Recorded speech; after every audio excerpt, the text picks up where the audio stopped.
Hi, everyone, and thank you, Erin, for such a great intro. So I hope everyone has their coffees, because I know I get a little lethargic right after lunch, but we'll do our best to keep this interesting. So when I was asked by Casey to do this talk, she said, hey, we really want you to talk about what it means to be CEO of the product. And I was like, that's great. Do you know what it means? In all reality, right, I've heard this phrase so many times, and I think the point is we who live this job know that it means nothing, right? And ultimately, what I'd like to say is that I'm excited to be here because I'm in a room full of builders. Ultimately, product management is taking an idea, a nebulous nothing, right, that seems impossible and impractical, right, and making it real, making it into products that people use every day, people rely on, and hopefully people love, right? Whether you're building a part for an engine, or you're building an X-ray machine, or you're building a photo uploading experience like I've been doing, right? So what I want to do is, Erin touched on this briefly, but give you a little context on my story, how I'm standing in front of you guys today, and basically tell you where my war stories are coming from, right? I have an engineering background, like a lot of you guys. I studied computer engineering in college, so half electrical, half CS. And I can build a circuit, but if you ask me to right now, I might blow something up. So please don't. But when I was in college, I was trying to decide what to do with my career, right? I dabbled in leadership roles. I was on, engineering communities. I was, running projects that were semester long, right? And my mother told me very clearly, don't be a manager. As an engineer, you get to build something tangible, and then just go home. As a manager, you're always dealing with shit, and your job is never done. So, of course, when I graduated, I joined Google as a product manager, which is kind of the worst of all worlds, right? Like, you're a manager, but you don't actually manage anyone. So you don't get to say what they should do with their time. You kind of have to convince them, right? But it was the best decision I made, and I've loved this career, and I can't believe I'm standing here saying it's been 11 years, because I still feel like I just left college, right? At Google, I was there about 5.5 years, so I got to work on some really cool things. Some things still stand the test of time, so Gmail, which when I joined was a small, scrappy thing that was still in beta, and we were looking at Yahoo and Microsoft's numbers and going like, oh my God, they just raised their storage limits. No one's ever going to switch to Gmail, right? Obviously now it's pretty big. It's pretty cool. People still know what that means when I say it. And some things are lost in the histories of time, like iGoogle. It was a personalized homepage, and Google deprecated it 2 years ago. It's a really sad word, deprecating. We had a little funeral for it among all us ex-iGooglers. But it just wasn't relevant in today's world where mobile is the king, right? Then about 5 years in, I got a little restless. I was 27. Google's gotten huge in that time, which is crazy because it's even huger now, right? And I was like, I'm about to go into middle management as a 27-year-old. Do I really want to do that? And I had the Silicon Valley bug. So I was going to join a startup. I had a co-founder, I had an idea. It was actually a terrible idea in hindsight, right? The startup's still limping along at this point. But a friend of mine was working at Facebook, and he said, I know you want to go somewhere small, but why don't you just come have lunch? Help me out with this mobile thing that I'm doing. Give me some feedback.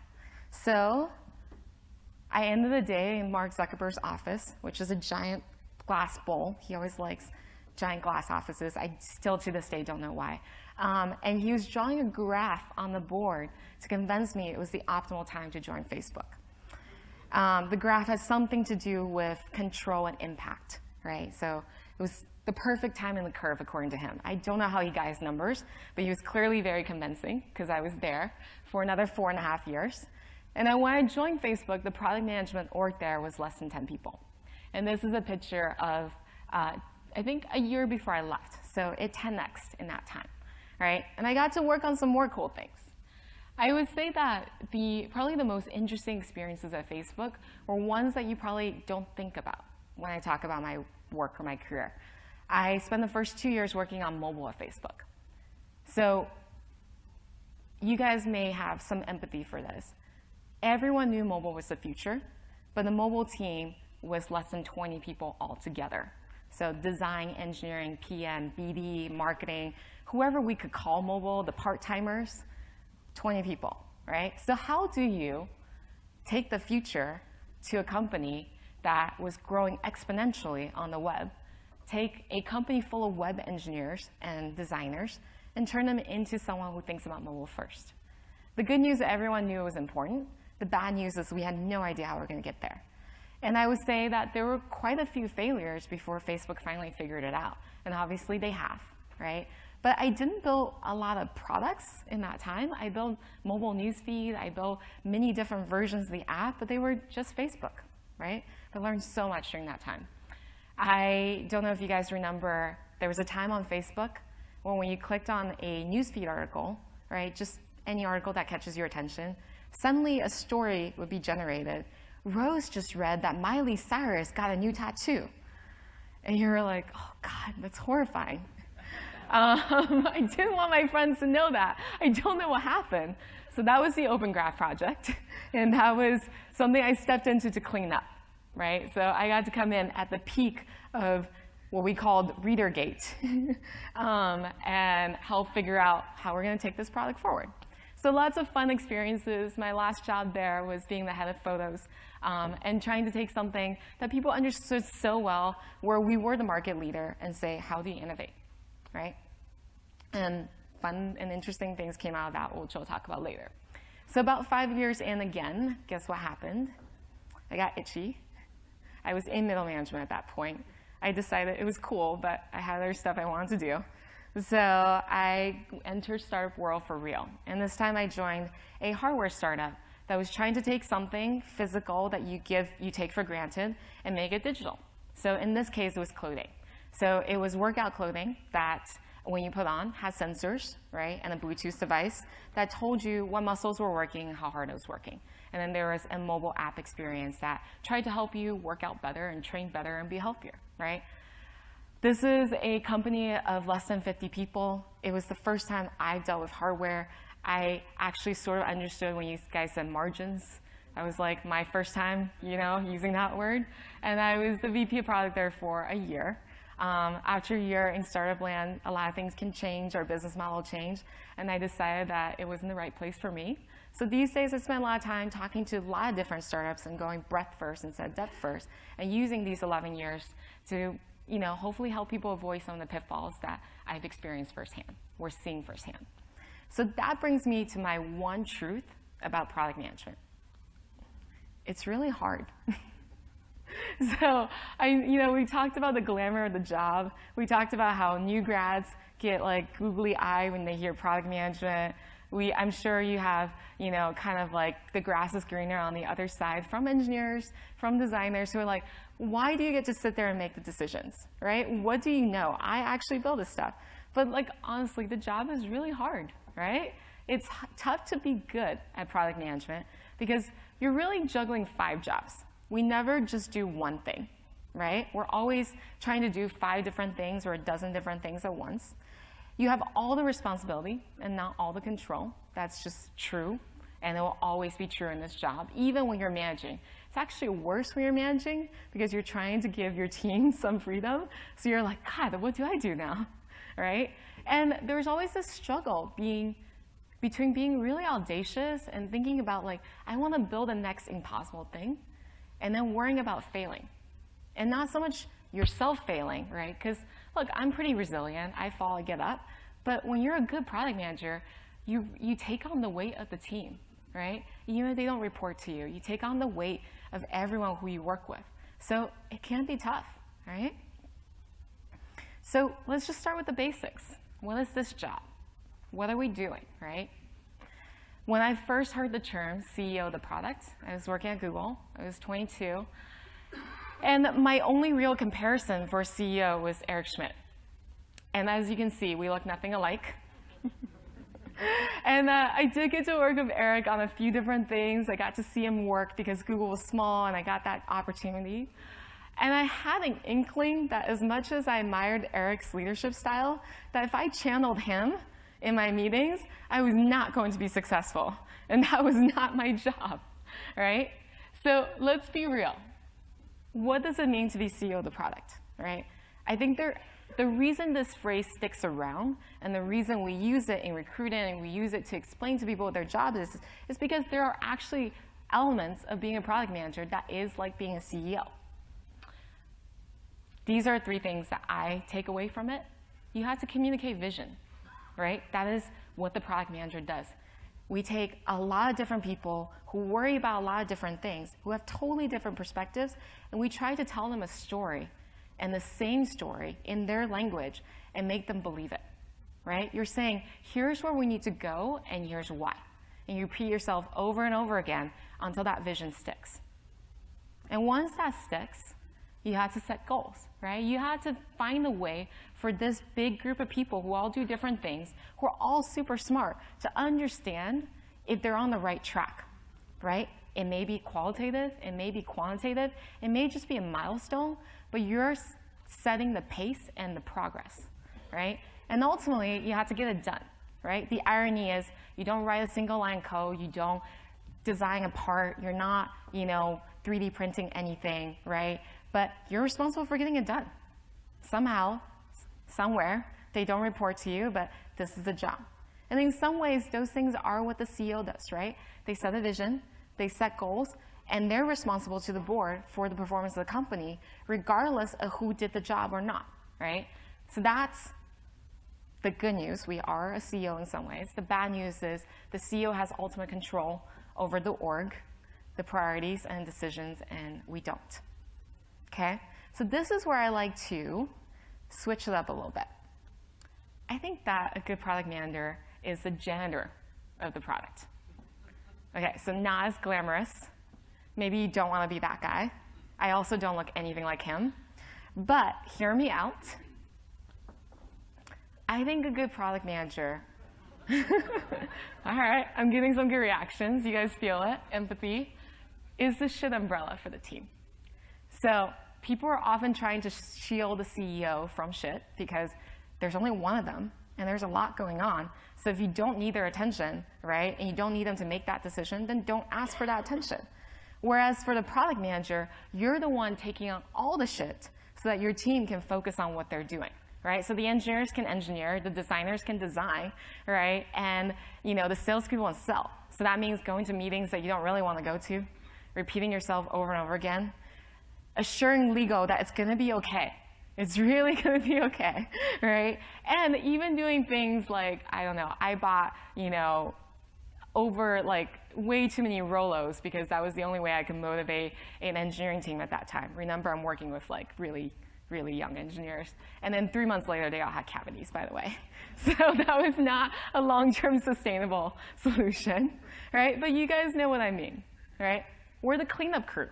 So we're responsible for the state of the product, regardless of how it got there. This is me with ReaderGate. I'm sure you guys have, at some point in your career, come into a product and been like, okay, great. This is going to be a fun 6 months, right? And you're delivering a lot of bad news. You may say, we need to spend this many millions of dollars in order for anything to be viable. We need to fire some people. And that's really hard, too, for the managers in the room. I get really attached to my team. I get really invested in their careers. But at some point, you may realize that this person is not right for this role or this company, right? And that's your job, too, right? And whatever happens, we clean it up. We get it done. So launch days are usually great, wonderful days where you press the button, the fanfare goes off, everyone's celebrating and drinking. I have a glass of champagne, and then I wait for the other shoe to drop, right? Because we know that when the other shoe drops, and it will, maybe not next day, maybe a month, it's your job to deal with it, right? So we're cleaning things up. And we stay actually quite a bit behind the scenes. So when things go well, we congratulate a team.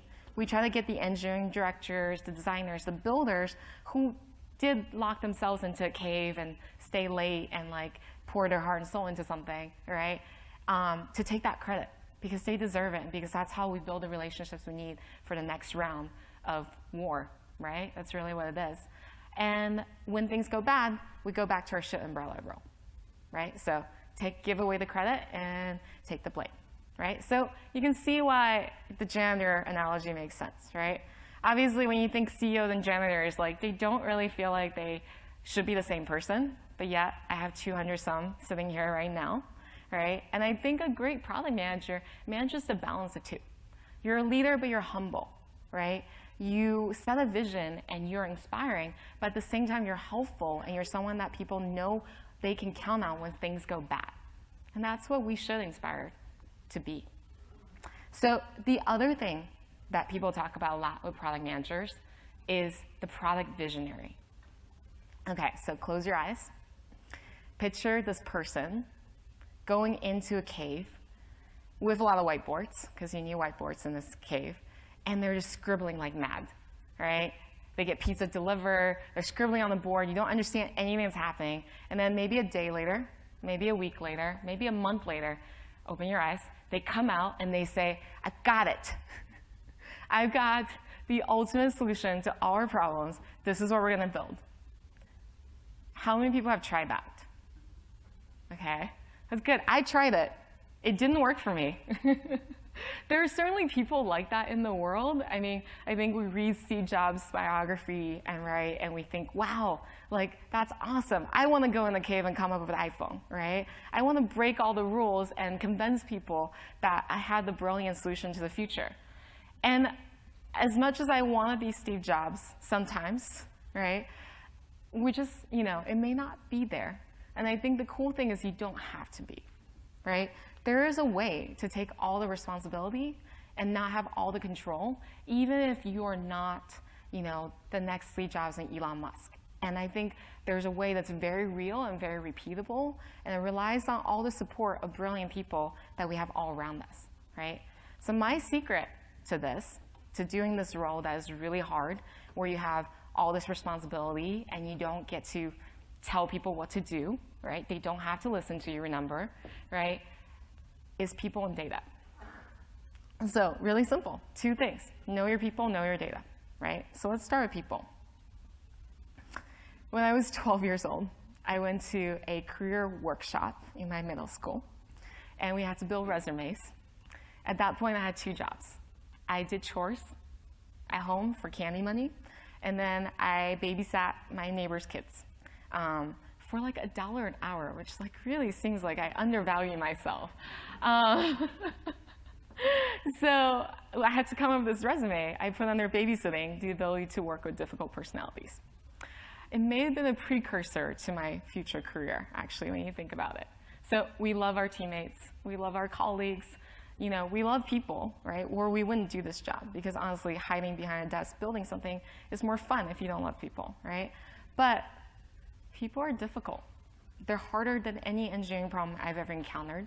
They're less predictable, right? And emotions are hard, right? That's why AI is nice, because they take that out of it, right? And I think reminding ourselves of that and saying that it's okay to admit that people are difficult and that's what makes this job difficult, it's okay. It's the truth, right? But here's the other truth. You give an engineer a problem. You say, go build this thing. They will go in a room and start building in whatever way they know how. They'll, chemists will mix things up, right? Mechanical engineers will start putting parts together. Electrical people will make circuits. They'll just start building. Designers will design. They'll go in CAD or they'll go in Photoshop. They'll start imagining and designing, and they'll have something. If you tell a PM to go build something, they'll go find people. So that is the truth of the matter, right? We know as a fundamental truth, people are difficult and people are necessary to do anything great in life, right?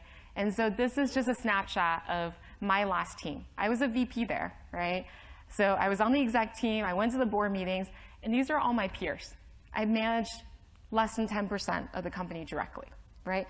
The problem doesn't go away, right? The problem only escalates, basically.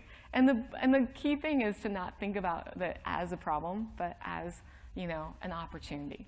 And I think also a luxury that we get to work with smart, amazing people who, like Vic said and folks said in the morning, we have PhDs here where you give them any problem, they'll solve it.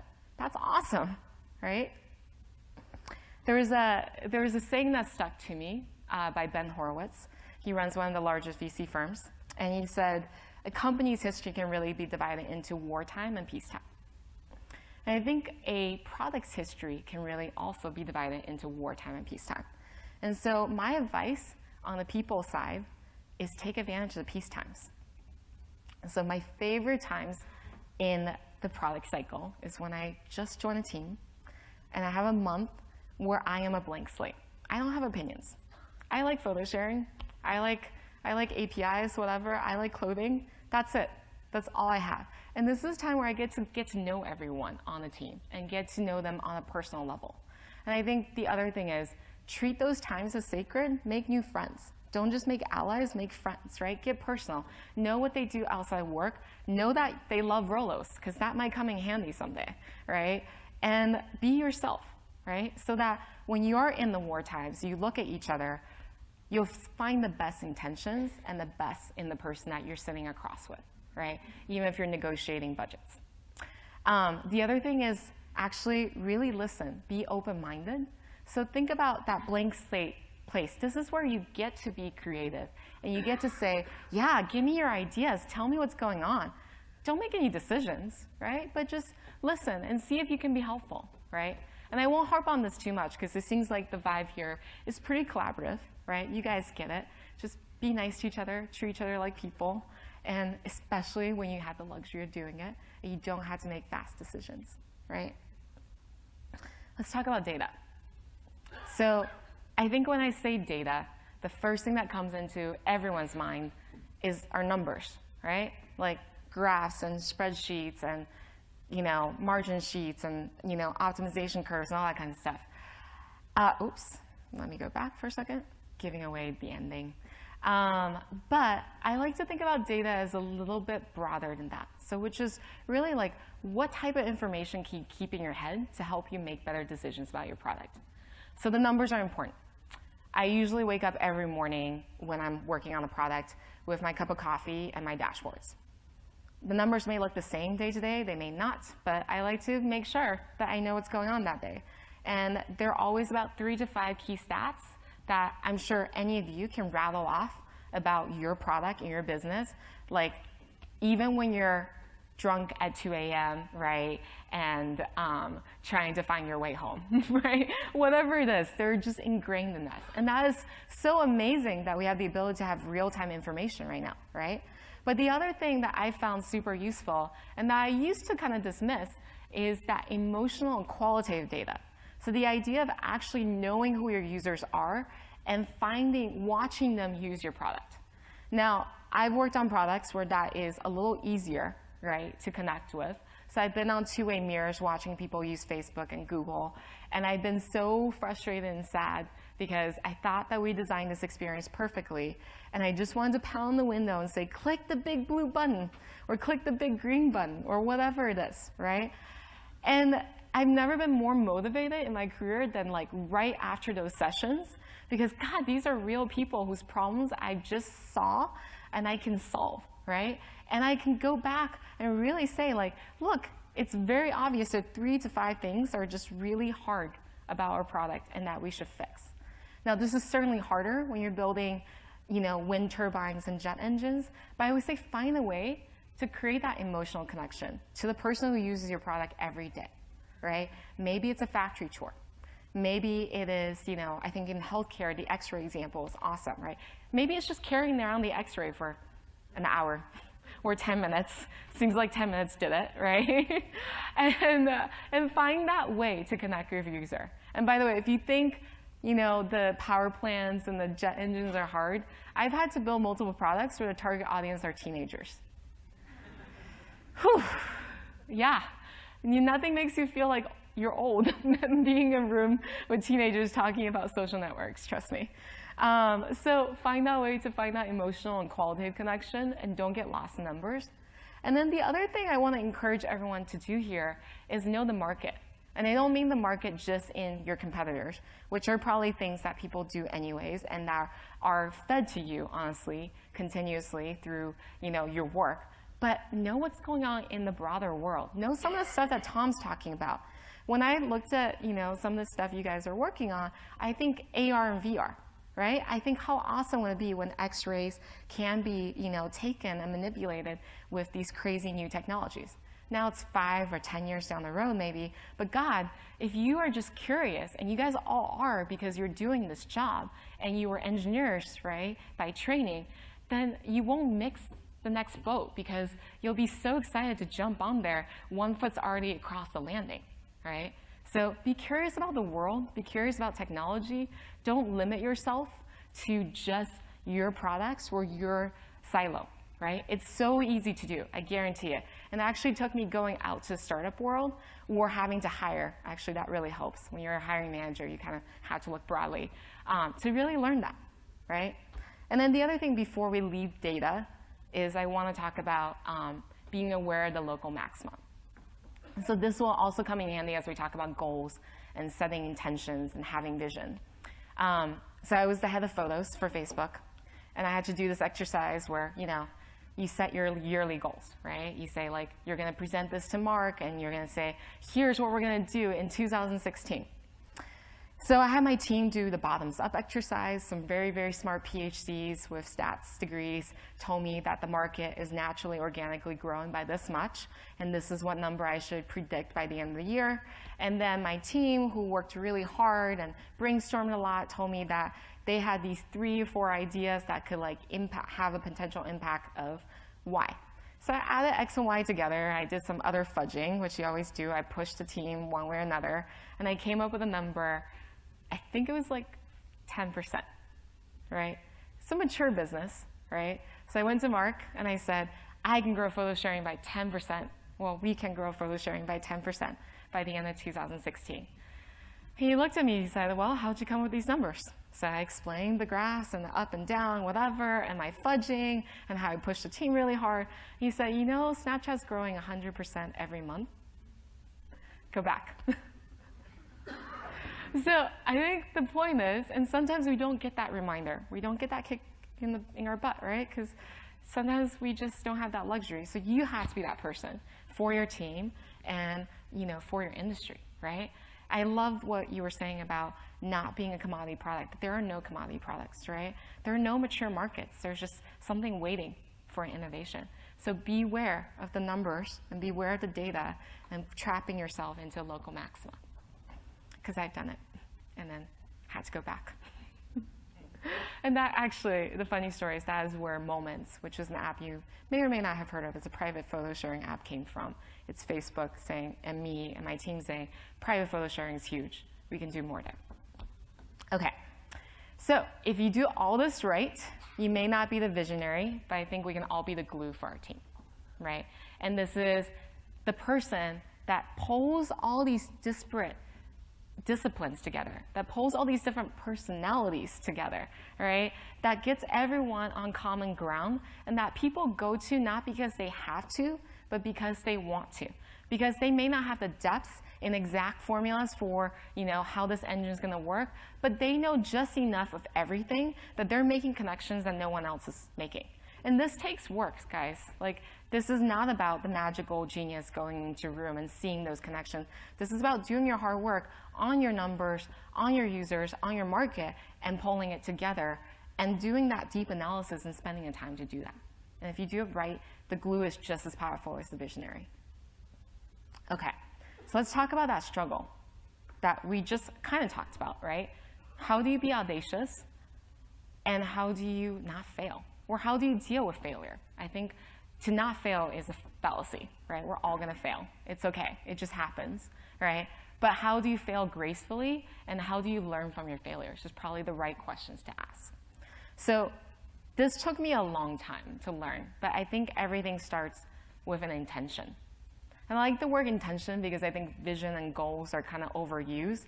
But this is like you wake up in the morning and you say, what do I want to happen in the world? What is my intention for myself? What is my intention for my team?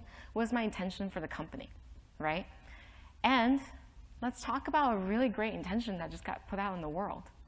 So Elon Musk just announced that 1 million humans could live on Mars by 2060. It's one of the boldest things that I've seen in our world in a long time, which is kind of awesome, right? Because I feel like we've been missing that spirit just a little bit. And I picked this one because it's somewhere in between my world and your world. So I figure we can all relate, and we can all spend the next probably 20 years watching how this one goes, right? What I think is interesting is that if you take this nice Twitter and the nice press conference and the very well-packaged intention that seems so simple, right? Super simple, one sentence. We all understand why it's important, why it's ambitious, why it's inspiring.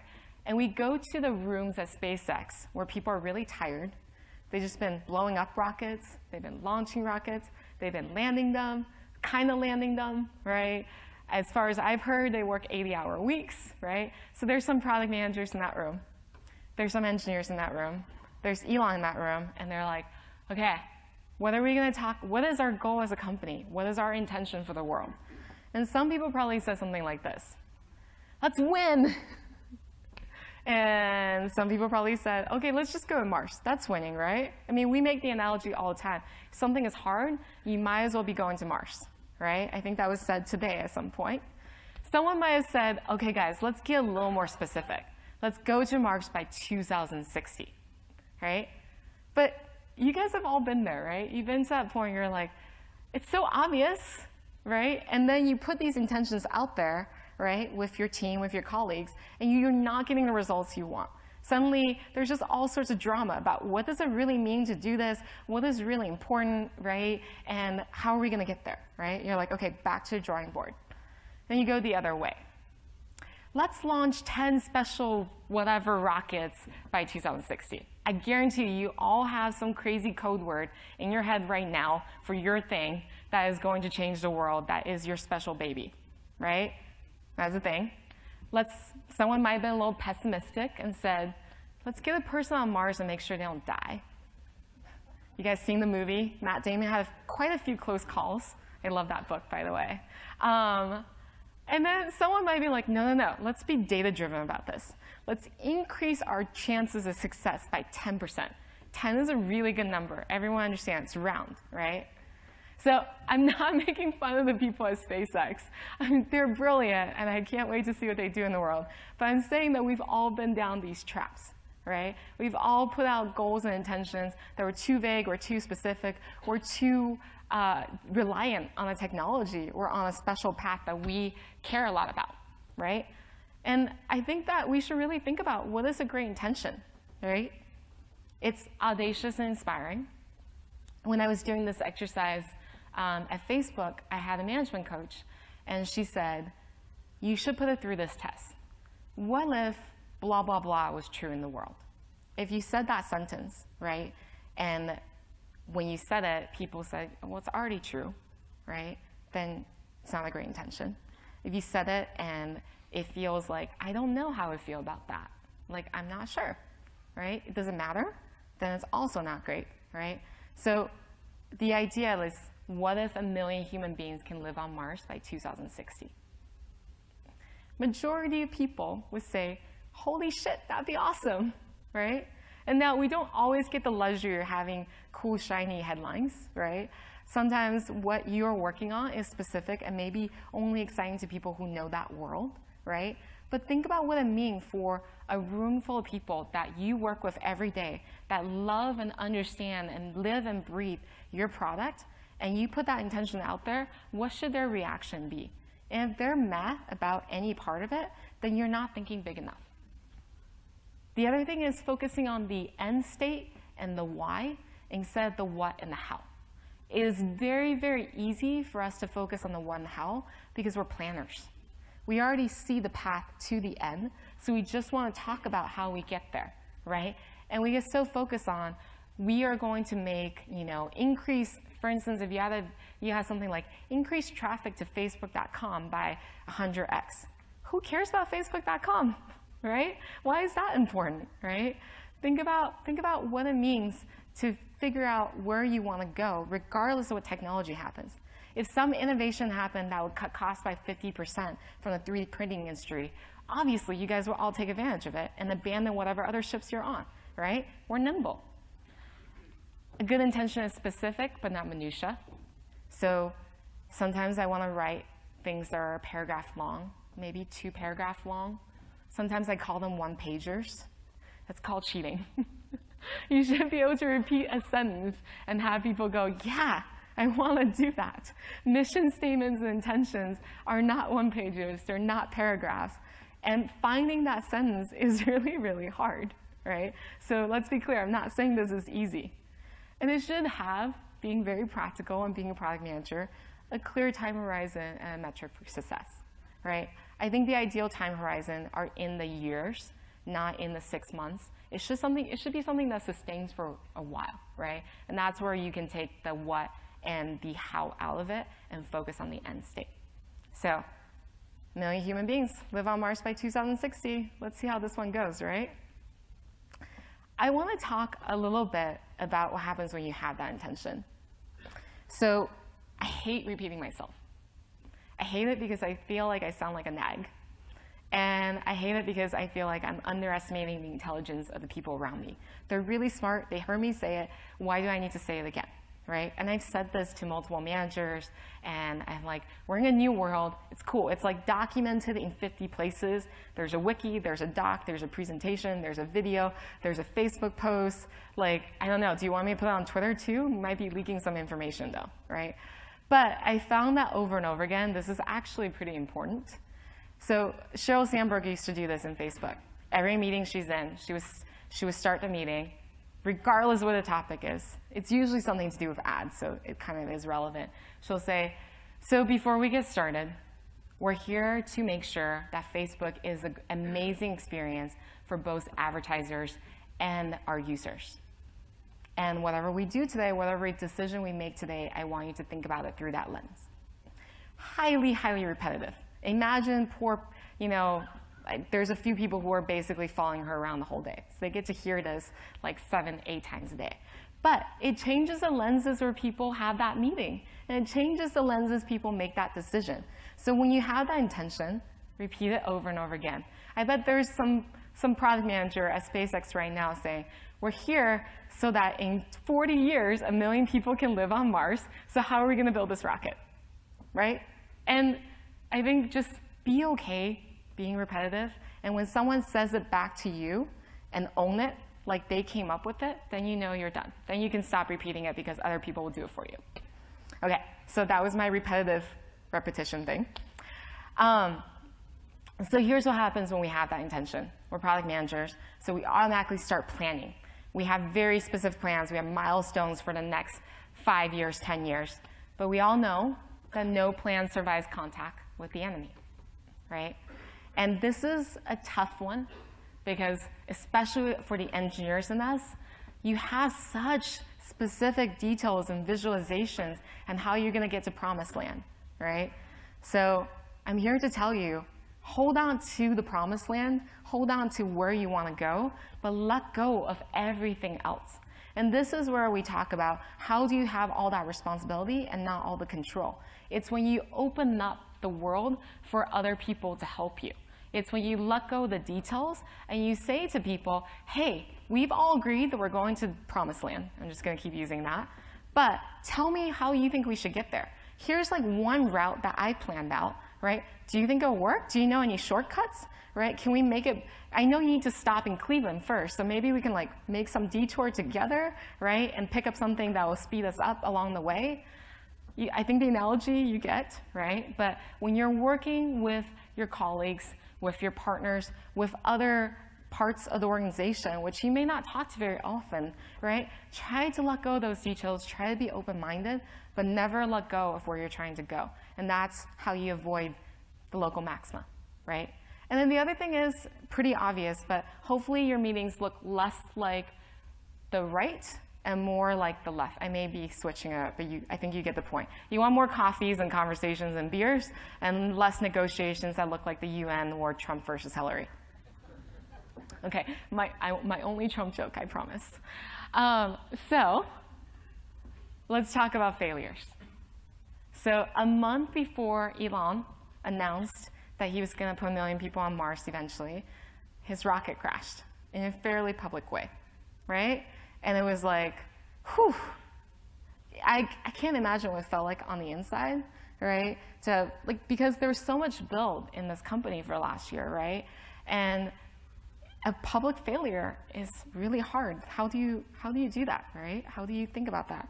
And what I loved was the way he responded to that failure.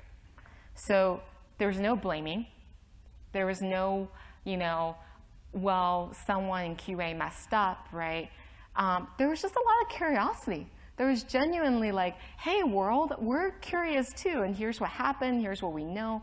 And he actually started asking for help from NASA, from FAA, from people he doesn't work with, right? Like, that does not work in his company, and said, solve this problem with me, right? And then less than a month later, he had this big, bold announcement.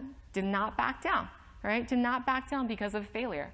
So this is hard, guys. Like, I've been there when the launch happens and the other shoe drops, right? We've all been to that state, and I think no one takes it harder, honestly, than the product manager, because internally we're repeating to ourselves, like, we're the person who's supposed to be the glue. We're supposed to see it. We're supposed to know this was going to happen. We're supposed to know that someone took a shortcut somewhere, or that, we didn't consider this use case. Somehow, that is our fault, right? But I think if you can let go of that emotion, right, and start getting curious about what happened, there's so much to learn, and there's so much to celebrate even, because those are mistakes you're not going to make on your first person you send to Mars. I don't want to be that person, though. So it's going to feel like this, right? It's going to feel like you're leaping across a great chasm. And honestly, when I think about the products that you guys build here, right, and some of the problems that GE is trying to solve, like renewable energy, I'm sure it feels like this every day you go to work, right? But God, it's pretty awesome on the other side. And actually, I would say, like, the human race needs more people to take those leaps, right? We need big, ambitious products that seem impossible to be impractical faster, and then to be required even faster. I love that progression, right? So these are my secrets to PM life from 11 years of doing this job. You have to balance being the CEO and the janitor. It's weird, but you do, right? The foundation of the job is fundamentally people and data. Those are two things you need to master. And once you do, people will come to you, not run away from you. I also say a good test for a great PM is the airport test. Like, do you want to be stuck at an airport with them, right? Those are people you want to hire. And I know this one we've harped on a lot, but I think it's worth it to spend that time to get a lot of clarity on what your intention is, then be really, really flexible on the execution. So I want to say thank you, everyone, for having me, and Casey and Stephen for finding me on the interwebs. Kind of works, right? And I think we have some time for questions. Yeah? All right, thank you, guys.